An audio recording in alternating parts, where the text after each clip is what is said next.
Hey everybody, welcome to Kimmel's Irish Pub. Time for another movie review. Tonight's movie, Already Gone. It's from 2019. Ended up on my list probably because Seann William Scott is in it, right? But I know I normally do newer movies, but seems pretty interesting. It's about a teenager who runs away and takes his abusive stepfather's girlfriend with him. That's all it really says, so I don't know who plays who. Only 4.2 on IMDb.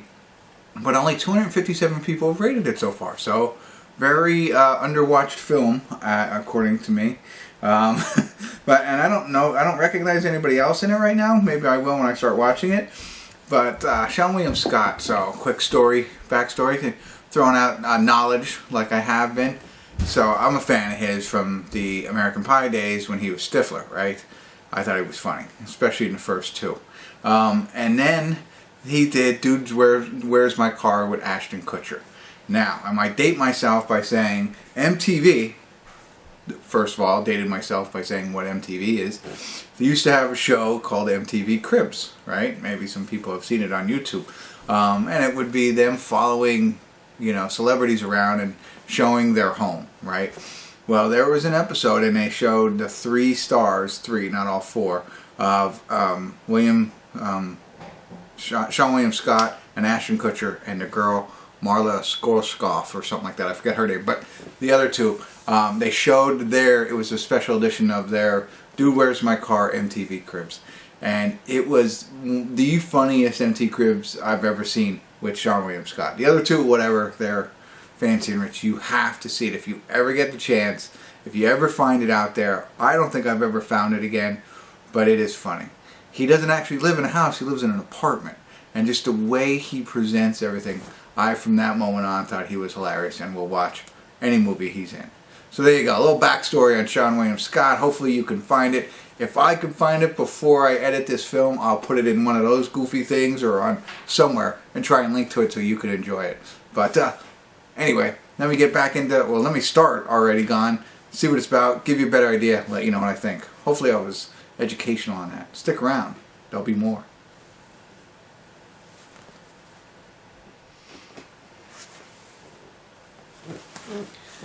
Hey everybody, we're at the credits of Already Gone. Sorry no check-ins, shorter film, lost track of time, whatever. I could do it all now. So anyway, like they said, so this kid, his character name is Robinson, lives with Seann William Scott, who is the abusive father. He's actually his stepdad, not his real dad. And he has a girlfriend who is pretty much a woman of the night that he kind of uses to make some money. Yeah, he does some, I would say, probably drug dealing and pimping, if you will, to his girlfriend. Her and Robinson, the kid, are like friendly. I mean, he loves her. I mean, she's older, but he really likes her.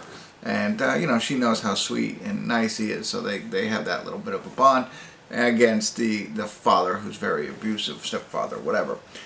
So push comes to shove, and they decide, Robinson decides to run away, take some money with him, and some of his stepfather's money, and take her with him, because, the whole situation, whatever. So that's really a majority of the movie then. So of course they're running away, and he's trying to find them because obviously that probably wasn't his money and he's going to be in trouble, blah, blah, blah, blah, blah. So, that's, are they going to get away? And then they, his feelings for her, are they going to be reciprocated from her? She's older, he's like 16. And, all those things that you can imagine that can happen with that kind of a plot line. Now, Seann William Scott, my disappointment is he's in the beginning. Well, one disappointment.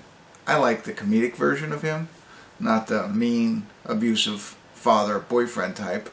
Keisha! That's what he yells a lot. Keisha! They just cracked me up. I thought I'd share it with you. So if you do watch the movie, you drink every time he says Keisha. It's not that much, because he's only in the beginning and like at the end. He's really not throughout the film, because the majority of the film is the two of them trying to run away, in a sense. So disappointed in that. One, he's not the character I normally like, and two, he's not in it that much. But I don't know if that's a bad thing if I didn't like the character, but who cares? So there you go. That's what I got for you. No, I mean, like, really, I found myself, as you know, once that beginning part happens and they're essentially, we'll say, on the run or whatever, they're running away, I became bored with it. I did. I found myself looking at my phone for whatever reason. You know, I felt like I already knew what was going on. I didn't need it. Like, I got to the point where I was like, let's just, you know, do they make it? Do they fall in love? Do they not fall in love? You know, where do they end up? Does he find them? Let's just get to that part. That's what I felt when I was watching it, you know. And it wasn't that long of a movie, but that's just me, you know. They did put some interesting stuff in there, you know, but it just didn't catch me, if you will. So then, you know, we finally get to the dramatic climax. You know, I don't know what to say. It gets to the point where, you know, his love for her is, you know, detrimental to the film for me. Put it that way. So there's that going on, which, you know, you could see it coming, but I didn't really care for it. And then, you know, well, how's it all going to end? And, you know, they chose their way, and I felt it was abrupt, you know, for all that waiting. And it was like, okay, there you go. So, I don't know. I don't want to go into it too much more. I don't think I'm spoiling it for you at all. I don't think it's a 4.2, but I'm more around the 5 range, so I'm not much higher.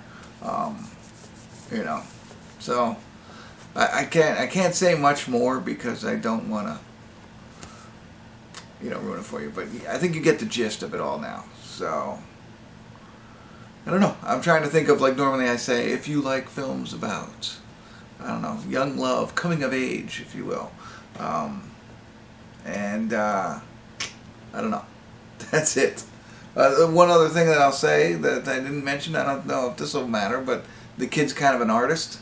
He's like a, you know, graffiti artist, which is cool. And it plays a role in the film. So, whatever, that would be cool to be good at something. Not like reviews or anything like that. Anyway, I got nothing else to say. That's what I got for you. Sorry, I'm trying to think of other magical things to say. That's why I didn't check in. That's why this review's done. I don't know. I don't know why. I couldn't give you a reason to go check out this film. Not that it's terrible, but it's not something I would put at the top of your list. So, and it wasn't on the top of mine. So it was perfectly placed. All right, that's it. I'm getting out of here. Hopefully I was helpful. Let me know. All right, thanks for tuning in. Kimmel's Irish Pub.